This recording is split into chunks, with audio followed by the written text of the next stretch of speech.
ইউনূস যখন থেকে ক্ষমতা নিয়েছে তখন থেকে একটা ব্যাপার খুব স্পষ্ট, জেলখানা থেকে জঙ্গিদেরকে মুক্ত করা থেকে শুরু করে যত শীর্ষ সন্ত্রাসী, 10 জনের উপর শীর্ষ সন্ত্রাসী যারা বিভিন্ন মেয়াদে সাজা খাটছিল, তাদেরকে মুক্ত করে দেয়া হলো।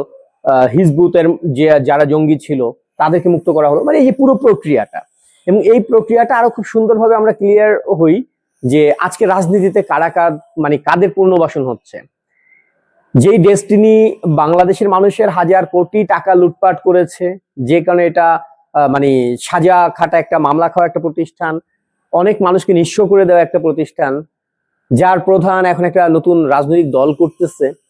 কারণ আসলে সবকিছু মিলে বাংলাদেশের প্রেক্ষাপটটা এখন এরকম যাচ্ছে যে চোর বাটপারদের জন্য এখন উন্মুক্ত একটা বাজার তৈরি হয়েছে। এখানে সন্ত্রাসী জঙ্গিদের জন্য একটা উন্মুক্ত বাজার তৈরি হয়েছে।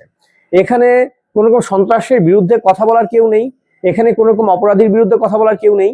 তো এখন দেখেন সব অপরাধী যারা ছিল তারা রাজনৈতিক দল করতেছে, কারণ জানে যে এই সময়টা হচ্ছে সন্ত্রাসীদের এবং দুর্নীতিবাদ যারা তাদের ক্ষমতায় আসার অন্যতম একটা সময়। এই ব্যাপারটা ওই ডেস্টিনির মালিকও জানে, ডেস্টিনির মালিকও জানে, এবং সে একটা পার্টি খুলেছে, না হচ্ছে আম পার্টি সম্ভবত, বা না বোধহয় একটা কম, আম পার্টি, হ্যাঁ আম পার্টি। তো এই এই ব্যাপারটা তো আসলে তারা করতেছে, এবং এটা খুবই স্পষ্ট যে বাংলাদেশে এই মুহূর্তে কি চলতেছে, বহির্বিশ্বে বাংলাদেশের ভাবমূর্তি কি। ইউনূস এই যে তার যে রিসেন্ট ইনভেস্টরের ব্যাপারে কিছু গলাবাজি করতেছে, যেটা গত বছর যা ছিল তার মানে 14 ভাগের 1 ভাগ, 3,000 কোটি করতেছে। মূর্খ বাঙালি 3,000 কোটি শুনে লাফাচ্ছে, মানে এমন একটা ভাব ওর পকেটে 3,000 কোটি চলে আসছে। কিন্তু এর আগে যখন 20,000 কোটি, 22,000 কোটি, 15,000 কোটি একবার এসেছে আওয়ামী লীগের সময়ে, এগুলো নিয়ে কোনো আলাপ নেই। এবং এই যে সামিটটা হলো, এই সামিটটা শেখ হাসিনারই এটার প্রথম উদ্যোক্তা, সেই প্রথম উদ্যোগ নেয় এটা করবার। এবং এটার ইতিহাস, এই সামিটের ইতিহাসে সর্বনিম্ন পরিমাণে টাকা এখানে আসার একটা সম্ভাবনা রয়েছে, যেটা সর্বনিম্ন সর্বকালের। এবং এর মধ্যে বেশিরভাগ ফেক, যে যাদেরকে ইনভেস্টর বলে আনা হয়েছে তাদের মধ্যে বড় একটা অংশই ফেক, যেটা আমরা দেখেছি। যে অনেকগুলো প্রুফ রাস্তায় আপনি মানে ফেসবুকে অ্যাভেলেবল দেখতে পাবেন, যে বাংলাদেশের বাইরে আমেরিকাতে কেউ একজন মামলা খেয়েছে, তার একটা ভুয়া কোম্পানি, মানে অন্য মানুষের টাকা আদম ব্যবসা করতে গিয়ে 2 নম্বরই করে মামলা খাওয়ায় এক লোক, সে সেখানে মানে 1,000 কোটি টাকা সে ইনভেস্টমেন্টের ঘোষণা দিয়ে দিচ্ছে, অথচ তাকে আমেরিকার পুলিশ খুঁজতেছে।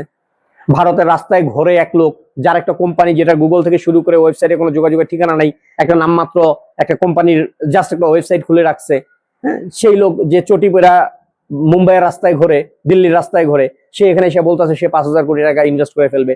বাঙালি বগল লাফ মানে বাজাচ্ছে বৈশা বৈশা, আমার ইউনূস আব্বাই দিয়ে দিচ্ছে, ইউনূস আব্বাই দিয়ে দিচ্ছে। তো আলটিমেটলি বাংলাদেশে সন্ত্রাসী এবং দুর্নীতিবাদ, জঙ্গি, এগুলো যদি আপনি না হয়ে থাকেন, এই বাংলাদেশটা আপনার পক্ষে না। আজকে যে বাংলাদেশটা দেখছেন এটা মূলত তাদের পক্ষে। এই যে ডেস্টিনির মতো করাপ্টেড একটা প্রতিষ্ঠানের প্রধান এখন এসে লাফায়া মানে একটা দল খুলে ফেলে, কারণ সে জানে বর্তমানে রাজনীতি কারা করছে, বর্তমানে কারা ক্ষমতায় আসার সম্ভাবনা সবচেয়ে বেশি। অথবা আপনি যদি চোর বাটপার না হন, আপনি যদি সন্ত্রাসী না হন, আপনি যদি জঙ্গি না হন, আপনি যে বগল বাজাচ্ছেন এটা একেবারে বেহুদা বাজাচ্ছেন। খুশি হবার কথা শুধু ওই শ্রেণীর সাধারণ মানুষ হিসেবে, বা আপনি যদি চোরটা না হন, আপনার খুশি হবার কিছু নেই আসলে। ধন্যবাদ।